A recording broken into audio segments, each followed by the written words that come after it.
Morning. দেখো আজকে breakfast নিয়ে চলে এসেছি। আজকে ব্রেকফাস্টে কিন্তু আমি রেডি করছি, কিছু তৈরি করিনি। এখানে নিয়ে নিয়েছি দেখো মুড়ি, আর মুড়ির মধ্যে দেবো আমি ছাতু বেশ কিছুটা। এই ছাতু মুড়ি কিন্তু এই সময় গরমের সময় কিন্তু খুব হেলদি ব্রেকফাস্ট, আর পেটেও থাকে অনেকক্ষণ, খেতেও কিন্তু খুবই টেস্টি। ছাতু নিয়ে নিলাম, আর দেখো এর মধ্যে নিয়ে নেবো আমি এখানে দুধ জাল দিয়ে রেখেছি, দুধটাকে দিয়ে দেবো এর মধ্যে।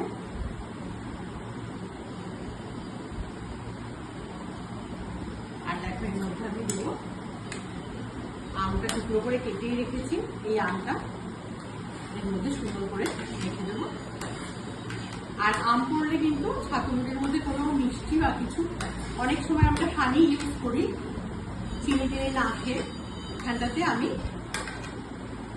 আম ইউজ করলাম। আম ইউজ করলে কিন্তু আর মিষ্টিরও দরকার নেই। এই হচ্ছে আজকের আমার ব্রেকফাস্ট। আমার হাজব্যান্ডের জন্য ব্রেকফাস্টটা রেডি করলাম। শুভ সকালের অনেক শুভেচ্ছা রইল। সকলে নিশ্চয়ই খুব ভালো আছো, আমিও তোমাদের ভালোবাসাতে খুব ভালো আছি। তাহলে ব্রেকফাস্টটা রেডি করে নিই, পরে কথা বলছি তোমাদের সাথে আবার। ভালো থেকো সবাই, টাটা এভরিওয়ান, গুড মর্নিং। দেখো আজকে ব্রেকফাস্ট নিয়ে চলে এসেছি। আজকে ব্রেকফাস্টে কিন্তু আমি রেডি করছি, কিছু তৈরি করিনি। এখানে নিয়ে নিয়েছি দেখো মুড়ি, আর মুড়ির মধ্যে দেবো আমি ছাতু বেশ কিছুটা। এই ছাতু মুড়ি কিন্তু এই সময় গরমের সময় কিন্তু খুব হেলদি ব্রেকফাস্ট, আর পেটেও থাকে অনেকক্ষণ, খেতেও কিন্তু খুবই টেস্টি।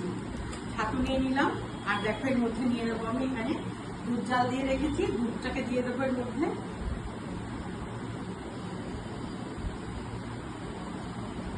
আর দেখো এর মধ্যে আমি দেবো আমটা টুকরো করে কেটেই রেখেছি, এই আমটা এর মধ্যে সুন্দর করে রেখে দেবো। আর আম পড়লে কিন্তু ছাতু মুড়ির মধ্যে কোনো মিষ্টি বা কিছু, অনেক সময় আমরা হানি ইউজ করি চিনি টিনি না খেয়ে, এখানটাতে আমি আম ইউজ করলাম। আম ইউজ করলে কিন্তু আর মিষ্টিরও দরকার নেই। এই হচ্ছে আজকের আমার ব্রেকফাস্ট। আমার হাজব্যান্ডের জন্য ব্রেকফাস্টটা রেডি করলাম। শুভ সকালের অনেক শুভেচ্ছা রইল। সকলে নিশ্চয়ই খুব ভালো আছো, আমিও তোমাদের ভালোবাসাতে খুব ভালো আছি। তাহলে ব্রেকফাস্টটা রেডি করে নিই, পরে কথা বলছি তোমাদের সাথে আবার। ভালো থেকো সবাই, টাটা।